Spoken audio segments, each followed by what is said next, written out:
안녕하세요. 초록배낭 대표 최유진입니다. 관광하면 떠오르는 게 무엇입니까? 관광은 다른 나라, 다른 지역의 어떤 찬란한 업적과 문화를 가서 배우고 돌아오는 것을 관광이랍니다. 그러면 부산 관광하면 뭐가 떠오르십니까? 부산은 해운대, 광안리, 광안대교, 하브타운 이런 것들 많이 떠오르겠죠. 그 이면에 숨어 있는 부산이 이렇게 고속 성장할 때까지의 과정 속에 잊지 말아야 될 이야기들이 숨어 있습니다. 오늘 그 이야기부터 시작하도록 하겠습니다. 부산은 피난 수도의 이야기, 즉 다시 말해서 옛날에 생존에 처절한 고통과 아픔들, 그리고 지금의 화려한 일상들, 이 두 가지가 오롯이 모여 있는 곳입니다. 부산 이야기 지금부터 시작하겠습니다. 1950년 6월 25일을 모르는 사람은 대한민국에 한 명도 없을 겁니다. 1129일간의 민족 간의 아픔과 우리가 흔히 이야기하죠. 동족 상잔의 이야기들이 일어났던 기간들입니다. 날짜이고요. 1129일간 중에 1023일을 우리 부산에서 대한민국의 행정, 정치, 문화 모든 이야기들이 이루어진 곳입니다. 피란입니다. 난리를 피해서 부산으로 내려왔습니다. 당시 부산 인구 47만 명이었습니다. 피난 수도의 모든 사람들이 전쟁을 피해서 내려왔을 때 100만 명에 육박하게 됩니다. 그러면 47만 명이 사는 곳에서 100만 명 이상의 사람들이 모였다. 당연히 많은 이야기들이 일어나겠죠. 그 일어나는 이야기들 중에 제가 오늘 두 가지만 말씀드리겠습니다. 첫 번째는 민족 상잔의 아픔, 다시 말해서 가족 간의 이별, 그리고 형제, 부모 간의 이별과 고통, 그리고 처절한 생존의 몸부림, 그 이야기가 피난수에 녹아 있고요. 그리고 다른 하나는 우리 근대 역사에 대한 유적지에 대한 이야기들이죠. 우리 유산이라고 그러겠죠. 세계문화유산입니다. 8가지 잠재 등록된 2018년 1월에 등재됐던 세계문화유산, 그 가치가 무엇인지에 대해서 말씀드리도록 하겠습니다. 왜 부산일까요? 임시수도가 부산에 만들어졌던 배경은 정부의 기능과 상호작용되는 곳이 바로 부산이기 때문입니다. 물자 조달이 쉬워야 되겠죠. 그리고 UN 사령부라든지 UN 관련된 기관들이 가까이 있어야 됩니다. 그리고 하나는 대통령, 정부, 각 부처들이 안전하게 지낼 수 있는 곳이라 되겠죠. 그래서 부산이 시작되었던 부분들입니다. 자, 여기서 이제 여러분들에게 1박 2일간의 내용들을 설명을 할 것입니다. 1박 2일 동안 여러분들은 부산에 오셔서 꼭 알아야 될, 그리고 짚고 넘어가야 될 내용들만 저희들이 뽑아서 말씀을 드릴게요. 첫째 날은 아픔입니다. 그리고 둘째 날은 여기에 이런 어떤 국제협력, 지원 이런 이야기들이 있었구나 하는 그 역사적 흔적들에 대해서, 그리고 그 건물들에 대해서 말씀을 드리도록 하겠습니다. 첫째 날로 떠나보도록 하겠습니다. 제일 먼저 여러분들이 갈 수 있는 곳은 부산항 제1부두입니다. 첫 번째 가는 곳이 부산항 제1부두라는 것은, 부산항은 일제강점기 때 일본 수탈의 현장이었습니다. 항만으로 들어온 물자들을 바로 이웃한 부산역을 통해서 전국 각지로 물건들을 받아오는 것도 될 거고, 그리고 일본의 물건들을 펼치는 것도 되겠죠.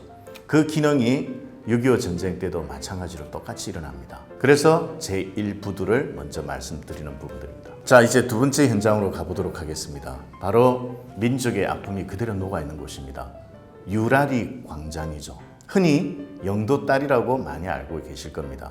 흥남부두 철수할 때, 또는 다른 민족 간 부모 형제 간 생이별을 할 때, 그래 살아서 우리 영도딸이 아래에서 만나자라는 이야기를 하게 됩니다. 그 영도딸이 바로 유라리 광장입니다. 지금 여러분 보시는 이 광장, 이 사진들이 그 옛날 우리 조상들의, 그리고 우리 부모 형제 할아버지 때가 그렇게 흐느끼고 목났던 곳이 바로 이곳 유라리 광장입니다.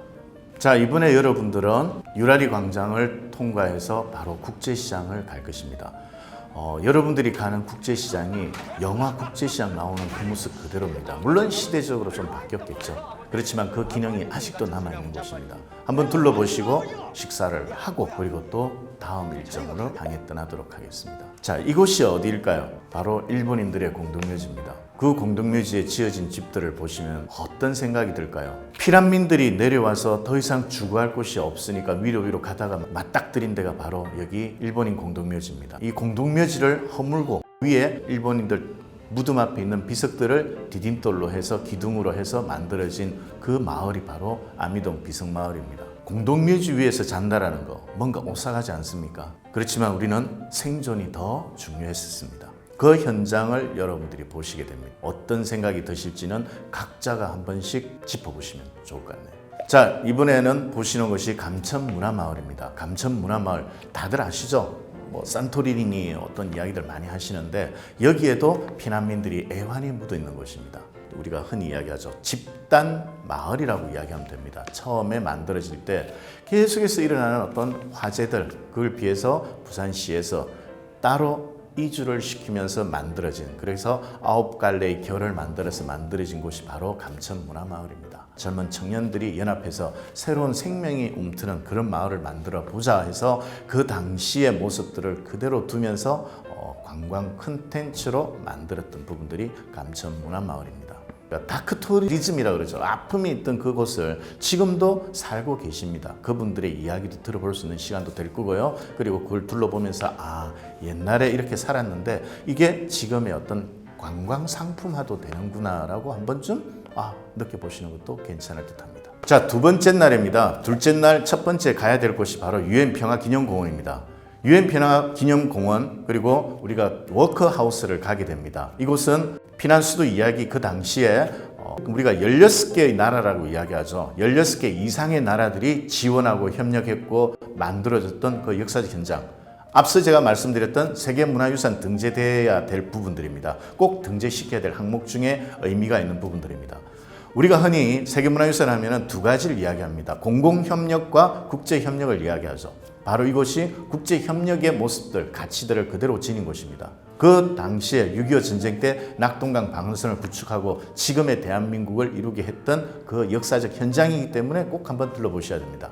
평화기념공원입니다. 이곳은 그 당시에 대한민국의 자유와 대한민국의 민주라고 할 수 있겠죠. 이것을 지키기 위해서, 우리나라를 위해서 오셨던 분들이 전사하신 그분들의 넋과 그분들의 마음을 기리기 위해서 만들어진 공원입니다. 여기에서 우리는 국제 간의 연대와 국제 간의 협력, 이런 부분들에 대해서 다시 한번 마음이 되새기는 그런 시간을 가질 수 있습니다.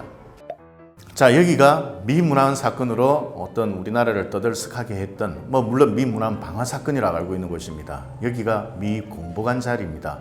피난수도 이야기 그 역사 현장인데, 지금은 근대 역사관으로서 부산 시민들 또는 다른 외지에서 오시는 분들이 일제강점기 이후에 이루어졌던 모든 이야기들, 일제강점기 때는 동양척식주식회사라고 알려져 있는 곳입니다. 그 모든 역사들을 오롯이 가지고 있는 곳이기 때문에 한 번쯤 여러분들이 꼭 와봐야 될 곳이라고 해서 특별히 선정한 곳입니다. 임시수도 때 정부 청사가 있습니다. 여기입니다. 지금은 석당박물관, 동아대 석당박물관으로 명명되어 있는 곳인데, 이곳에서 우리 국회 요직, 국회의원들이죠. 모든 분들이 정부 관련된 일들, 그런 일들을 진행했던 곳입니다. 여러분 보시기에는 규모는 자그만하죠. 대신에 요 안에서 또는 밖에서 이루어졌던 엄청난 정치적인 이야기들이 다 숨어 있는 곳입니다. 그 이야기는 저희들이 투어하면서 자세한 어떤 우리 해설 선생님께서 전달해 주실 것입니다. 자, 여기가 임시수도 기념관입니다. 대통령의 관저죠. 당시에는 경무대라고 불렀고 지금은 청와대로 불리는 곳입니다. 대통령의 직무와 그 당시의 일상생활들을 여기에서 나와 있는 자료를 통해서, 그리고 오픈된 공간들을 통해서 여러분들은 경험할 수 있을 겁니다. 지금까지 제가 말씀드린 것이 피난수도 이야기에 대한 여행 스토리 해설입니다. 하나하나를 다니면서 거기에 묻혀있는 애환과 슬픔, 이런 이야기들을 전달만 하면은 여러분들은 어쩌면 눈물 없이 들을 수 없고, 그 당시에 이런 거를 먹었고, 그리고 그 당시에 이런 고통을 느끼면서 정말 쪽방도 아닙니다. 소가 사는 막사에서 잠을 자면서 그래도 생존을 위해서 버텨냈던, 그게 바로 대한민국의 근간이 되었다는 거죠. 이 이야기를 꼭 전달하고 싶었던 부분들입니다. 국가와 정부와 국민과, 그리고 해외에 있는 다른 어떤 국제연합이라고 이야기하겠죠. 그런 관련된 협력의 장소이기 때문에 저희들은 첫 번째는 세계문화유산으로 꼭 등재시켜야 된다는 목적으로 이 PPT를 만든 부분들도 있고요. 그리고 두 번째는 부산 시민뿐만 아니라 전 국민이 지금과 같은 어려운 시기에, 우리 흔히 코로나19라고 이야기하는데, 이 시기도 예전에 어떤 느꼈던 고통들을 한 번 더 되새기면서 극복해 나가자는 그런 뜻도 있습니다. 대한민국 화이팅입니다. 감사합니다.